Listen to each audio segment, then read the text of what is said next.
Hi, welcome to the 2021 Flying 15 Dinghy Show stand. We can't be with you in person this year, but I'm here at one of the premier Flying 15 sailing clubs in the UK at Royal Windermere, and we're going to take you through why it's great to sail a Flying 15.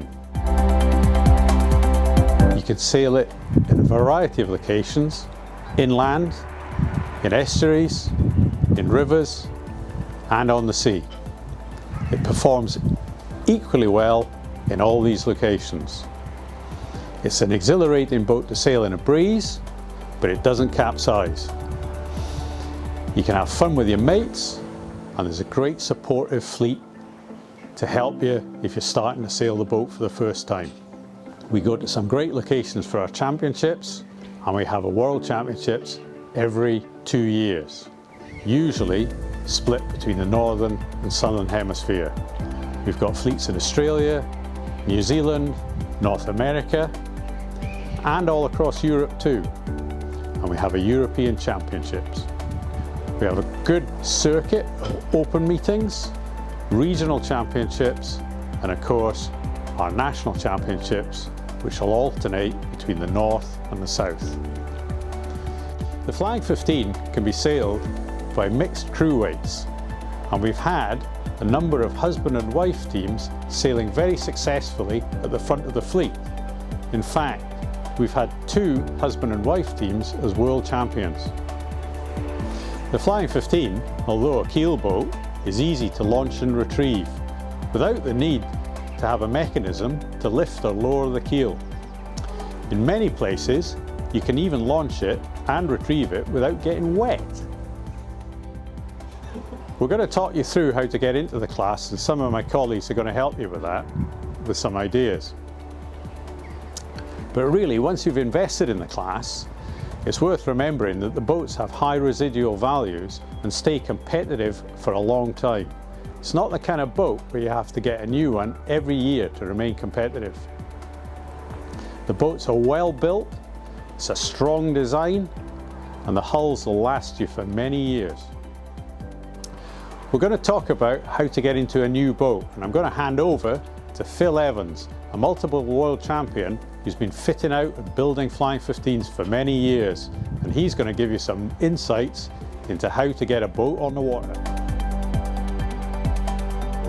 There are now 2 options in the 15, the Ovington, which has been around for many years, and Phil Hodgkins from Ginger Boats has just got hold of the Dingwell moulds and is presently producing a boat up at his workshop. So there are 2 options now, which we haven't had for a number of years now.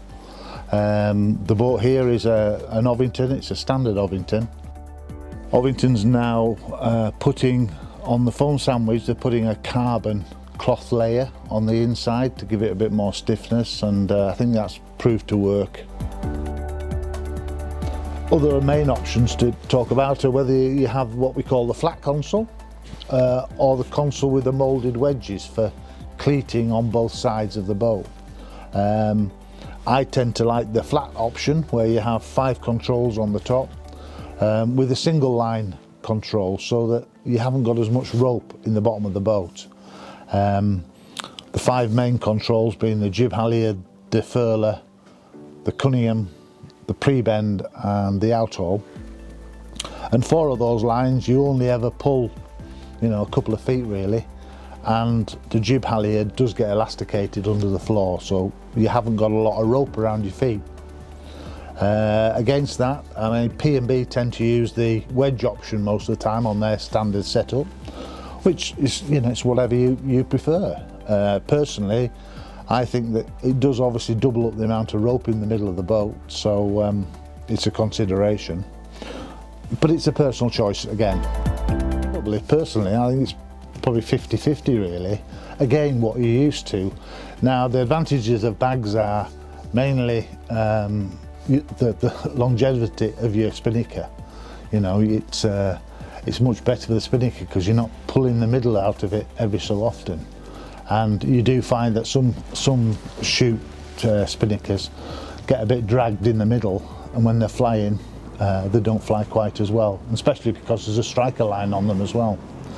And with having only one spinnaker per year, in theory, you don't want to be dragging the life out of your spinnaker. So spinnakers do last longer with the bag system, definitely.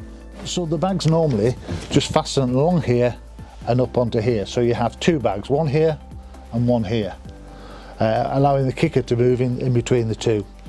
And they have an elasticated flap on the top so that when you push them in, the flap comes over and stops the spinnaker flying out.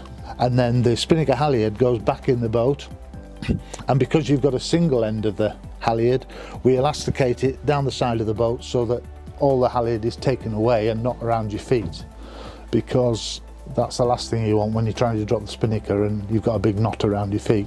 So it does stop the knotting of the halyard when you're dropping it. With the chute system, of course, we tend to put a sock in here to protect it so it doesn't get stood on by the crew. And you can either have it down the port and starboard side. Ideally you want it on the port side so that when you go around the leeward mark you tend not to stand on it. But again, it's personal choice. I say to people, what do you want? They say, well, we've always had it on the starboard side. So if you're used to it, you might as well stick with what you know. Well, the large majority of people use the Selden Epsilon section. There is an alternative as the Alto, which is tend to use for lighter weight people. It's a bit more softer sideways, so it's not as popular as the Epsilon. The majority are Epsilon, and everybody sticks with that because it's what everybody's set up for. Super Spar do an option as well, but again, there's not as many in the fleet as there were, shall we say. So the standard setup is pretty similar in most boats. With regard to the rig after that, the only options are what type of pole system you want, but that depends on your crew. You can have a single pole, you can have a flyaway pole, you can have twin poles, quite a number of options coming in. But again, that's just a personal choice and the type of crew you have. If you've got a very small, maybe not so strong, then one of the flyaway or the twin pole systems is more suitable. If you've got a big strappy crew, then you tend to stick to the single pole system. Again, matter of choice, but that's one of the options when you're talking about the rig. The rest of it is pretty all standard, yeah. We get the keels from Irons Brothers in Cornwall. So what happens is if somebody orders a boat, we tend to order the keel immediately, and so that we can get on with it. Whilst, yes, there is a lot of work with the keel, a lot of it's time.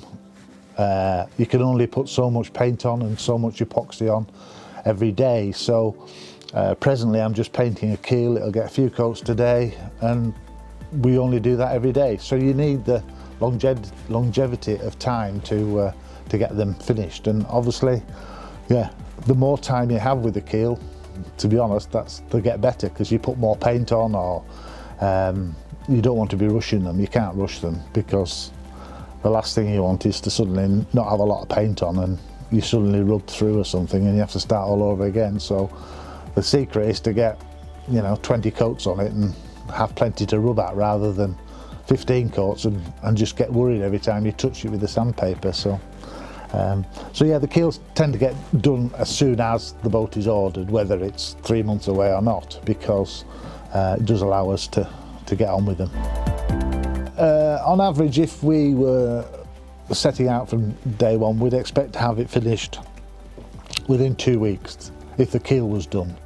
So that's getting the boat done, fitted out, measured, bolted together, because even things like bolting the keel on, you've still got another couple of days to finish the joint and paint it all up and get it looking tidy. And again, it's a couple of days because you've got to leave the paint to dry so you can rub it down again. And so those little finishing points, you can't rush them. So yeah, you could do it in a couple of weeks if you got cracking from day one. In fact, we did fit one out in 3 days once, but that was working all hours God sent. Oh, absolutely, yeah. I mean, I'm a bit, anal about things like that. Even just, I like to sew all the ropes, sew the ends, because I hate the outer core and the inner core separating and things like that.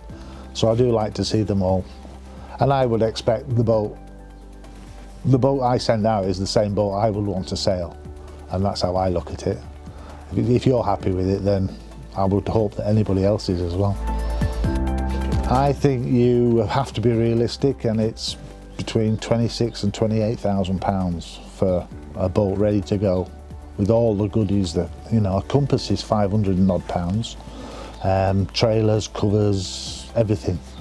I think you have to be realistic, and yeah, between 26 28,000 pounds.